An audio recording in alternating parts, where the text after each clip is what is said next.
அம்மா இன்னைக்கு அமாவாசை சாப்பாடு ரெடி ஆயிடுச்சா? ரெடி ஆயிடுச்சு. சாமிக்கும்லாம் ரெடி ஆயிடுச்சு. சாதம், இது வந்து பருப்பு தாளித்து வச்சுருக்கேன். பருப்பு நெய் இலைக்கு, முருங்கைக்காய் பொரியல், பைத்தம்பருப்பு பாயாசம், முருங்கைக்கீரை வேர்க்கடலை போட்டு அதுவும் பொரியல் செஞ்சுருக்கேன், ரசம், தயிர். அவ்வளோதான் ஃப்ரெண்ட்ஸ் நம்ம வீட்டில் சாப்பாடு. வாங்க நீங்களும் சாப்பிட்லாம். இது வந்து நாட்டு வேர்க்கடலையாக வாங்கிட்டு வந்து நாங்களே ரெடி பண்ணி மிஷினில் கொடுத்து ஆட்டி வச்சுருக்கோம் ஃப்ரெண்ட்ஸ். ரொம்ப நல்லாயிருக்கும். இது வந்து வேர்க்கடலையே நிறைய விதம் இருக்குது. இதில் நாட்டு பயிராக வாங்கினோம்னா அது ரொம்ப நல்லாயிருக்கும். நமக்கு சாப்பிட்றதுக்கு டேஸ்ட் நல்லாயிருக்கும்.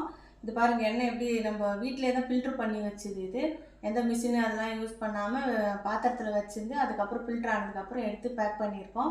உங்களுக்கு வேணுன்றவங்க ஆர்டர் பண்ணுங்கள் ஃப்ரெண்ட்ஸ். ஒரு டைம் வாங்கி சாப்பிட்டு பாருங்கள், மீண்டும் மீண்டும் நீங்கள் வாங்குவீங்க. அந்தளவுக்கு டேஸ்ட் நல்லாயிருக்கும். நல்லா இருந்துச்சுன்னா உங்கள் ஃப்ரெண்ட்ஸுக்கு எல்லாருக்கும் ஷேர் பண்ணுங்கள் ஃப்ரெண்ட்ஸ். சப்போர்ட் பண்ணுங்கள். Thank you friends. இது நிறைய எண்ணெய் இருக்குது ஃப்ரெண்ட்ஸ். இது 5 லிட்டர் ஒருத்தர் கேட்டிருக்காங்க, அவங்களுக்காக இது ஊற்றி வச்சுருக்கோம். இது இன்னொரு கேன்லேயும் இருக்குது. இது சின்ன சின்ன பாட்டிலாகவும் கொடுக்குறோம். யார் எப்படி கேட்டாலும் 1 லிட்டர் 2 லிட்டர் 3 லிட்டரு அந்த மாதிரி கேட்டாலும் நாங்கள் பேக் பண்ணி அவங்களுக்கு கொரியர் பண்ணுறோம் ஃப்ரெண்ட்ஸ். நீங்கள் சப்போர்ட் பண்ணுங்கள். Thank you friends.